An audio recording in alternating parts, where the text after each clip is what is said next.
Banksy, l'insaisissable graffeur, aurait été enfin démasqué. C'est ce que révèle l'agence Reuters au terme d'une enquête qui a duré plus d'un an.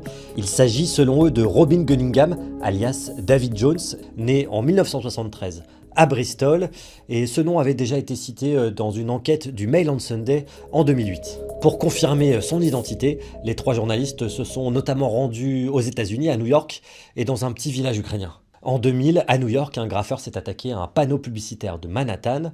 En 2020, son ancien agent a révélé dans un livre qu'il s'agissait de Banksy. Les journalistes sont retournés sur les lieux, ils ont eu accès au dossier judiciaire de cette affaire, dans lequel ils ont retrouvé une confession écrite signée de Robin Cunningham, en échange de laquelle il était simplement condamné à une amende.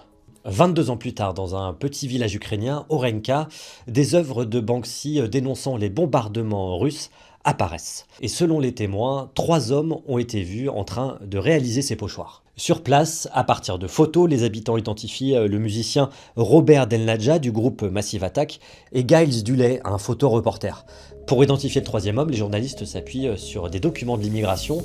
Les 2 hommes ont traversé la frontière le même jour qu'un certain David Jones, dont la date de naissance est la même que Robin Cunningham.